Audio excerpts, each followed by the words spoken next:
and the Utah Department of Health. Welcome back. It is time to baby your baby now. I'm here with Al Romeo from the Utah Department of Health. Today we're discussing Listeria in pregnancy and breastfeeding. So, Nurse Al, what is Listeria for those that don't know? It is a bacteria that causes food poisoning. So we want to make sure that mom doesn't get food poisoning in pregnancy, early in pregnancy, and can increase the risk for miscarriage and stillbirth.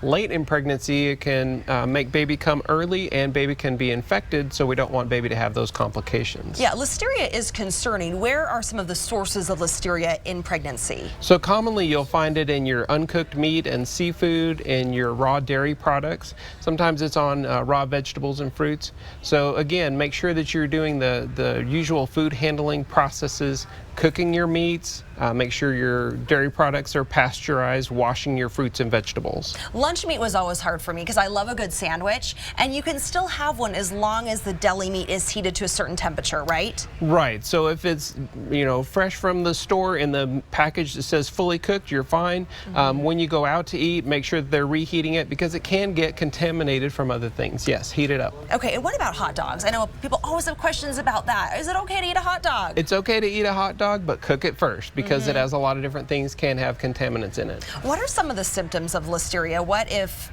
a pregnant woman thinks that, okay, you know, I might have this? What are those symptoms? So it's common kind of food poisoning things, diarrhea, fever, flu-like symptoms.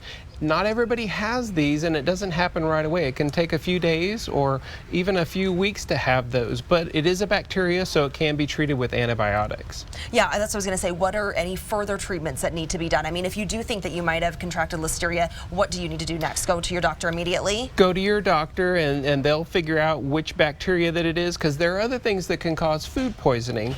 So they'll figure out what it is and give the appropriate antibiotics. How do you figure out if it is Listeria? Is it a simple test?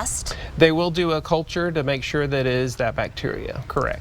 Okay, and it's not just the lunch meats and the hot dogs, it's also fruits and vegetables too. Like you're saying, you know, you need to make sure those are washed correctly. How do you know if you scrub enough? How do you get them clean enough? Just kind of regular cleaning. If you have a hard shell, like a watermelon or some of those fruits and vegetables out of the garden, a little bit of dish soap, don't overdo it, but make sure that they're getting rinsed off. You have to have a pretty good dose of it, so just go ahead and wash them as you would normally, and then go ahead and eat them. Make sure that you're not contaminating your clean things and your dirty things, so wash all those prep areas. Yeah, keep it separate. All right, keep it separate. Nurse Al, thanks so much. Thanks for the advice. Thank you. Ron, back to you.